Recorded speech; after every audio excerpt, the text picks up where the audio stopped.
in the heart of Nigeria's middle belt, where the north meets the south, and where churches and mosques rise side by side. Faith is a way of life, and sometimes a reason to die. For decades, Plateau and Kaduna States have stood on the edge of beauty and blood. A place blessed with fertile soil, but cursed with violence. This is the story of how faith, fear, and forgotten promises turned neighbors into enemies, and left thousands dead in the name of God. The night the bells fell silent, faith and blood in Nigeria's middle belt. To understand the killings, we must go back. Back before the guns, before the raids. Plateau and Kaduna, two of Nigeria's most diverse states. Home to dozens of ethnic groups, Birom, Afiza, Hausa, Fulani. Christians, Muslims, traditionalists, all sharing one land. But beneath that mix lay an old argument. Who owns the land? Who belongs here? In the late 1990s, violence began to erupt in Jos, Nigeria's home of peace and tourism. A city divided by faith lines, where a small argument in the market could ignite a war. Over time, rural communities became targets. Farmers were ambushed on fields, herds were slaughtered in retaliation. Each killing answered with another. March 7, 2010. Dogo Nahawa, a small Christian village near Jos. Around 2 a.m., they came. Dozens of armed men moving silently through the dark. What followed was one of the darkest nights in Plateau's history. Houses set ablaze, families hacked to death in their sleep. More than 500 lives, men, women, and children, gone before dawn. Survivors spoke of machetes, torches, and chants.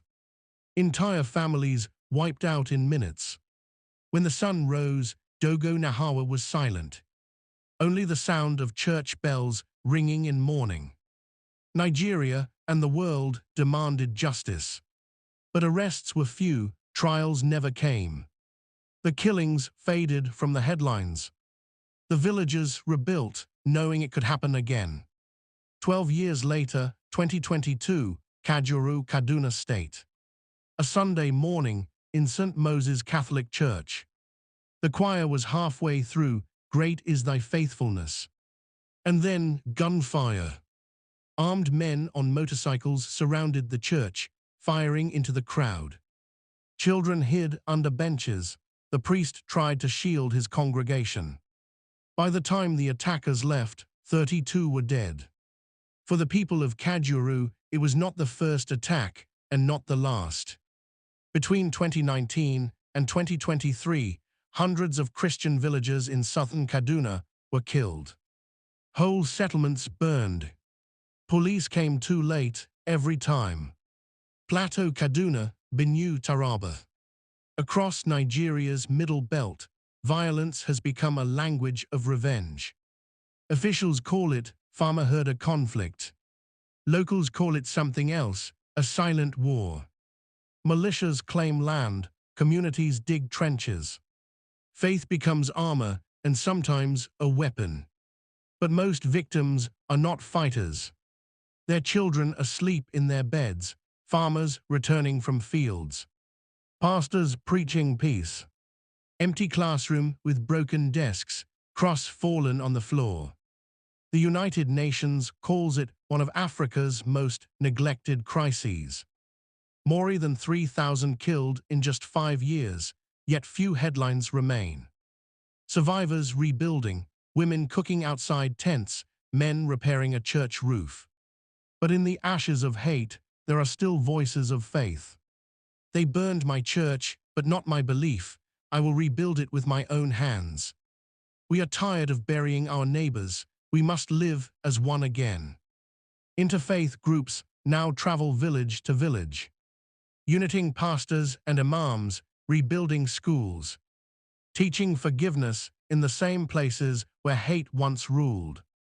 Every Sunday, the bells ring again. In Dogo Nahawa, in Kajuru, in Barkin Ladi. They ring for the dead and for the living. Because faith here is not a weapon, it's survival. In Plateau and Kaduna, people still pray together. Still hope for a country where religion is not a death sentence. The true crime of these killings isn't only the blood spilled. It's the silence that follows. But the bells of faith will not stay silent forever. The night the BLLS fell silent. A true story of faith, fear, and survival in Nigeria's Middle Belt.